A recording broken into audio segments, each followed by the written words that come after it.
नए पोप का ऐलान वेटिकन के बालकोनी से किया जाता है, जिसमें सबसे पहले लफ्ज पोप आकर बोलते हैं कि दुनिया को पोप मिल गया है।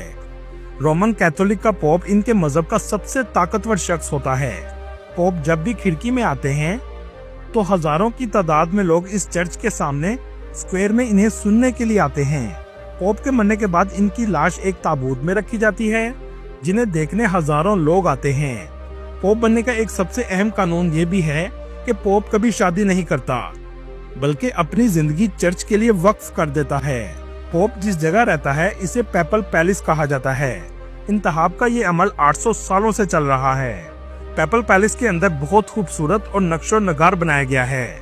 इस पैलेस में 1000 से ज्यादा कमरे मौजूद हैं, जिनमें चैपल, म्यूजियम और लाइब्रेरी वगैरह शामिल हैं। इस महल को यूनेस्को वर्ल्ड हेरिटेज साइट में भी शामिल किया गया है।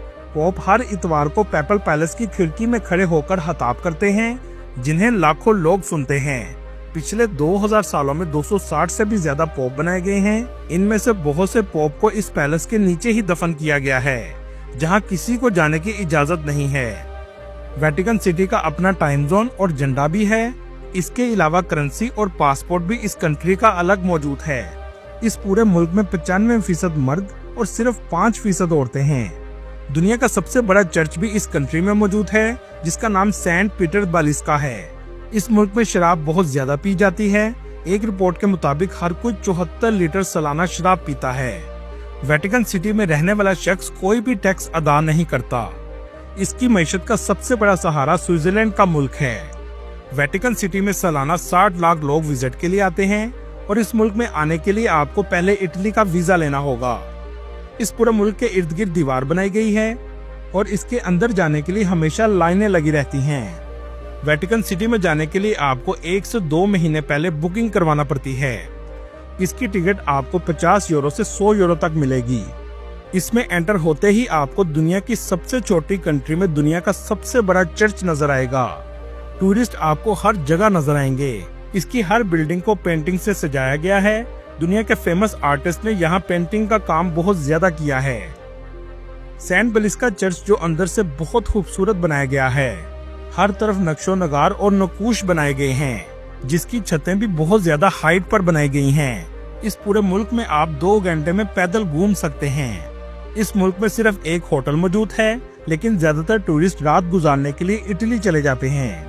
वेटिकन सिटी में किसी को भी पैदाइश पर शहरियत नहीं दी जाती, सिर्फ यहाँ काम करने वालों को शहरियत दी जाती है, जैसे स्विस गार्ड या पादरी वगैरह। लेकिन जब इनका काम खत्म हो जाता है तो शहरियत भी खत्म कर दी जाती है।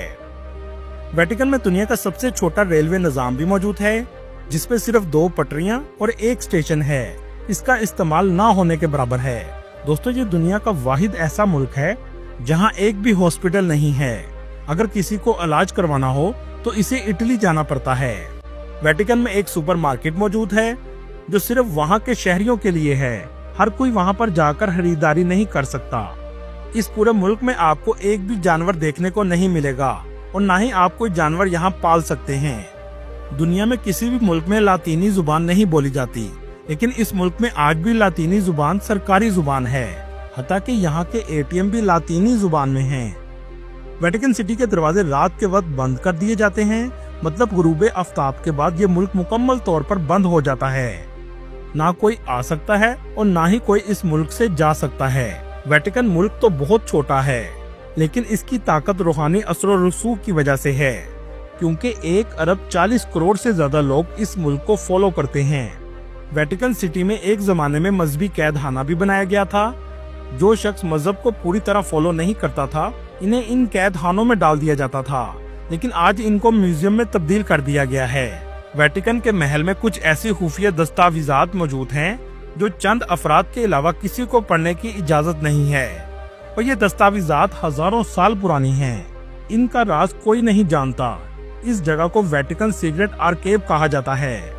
दोस्तों,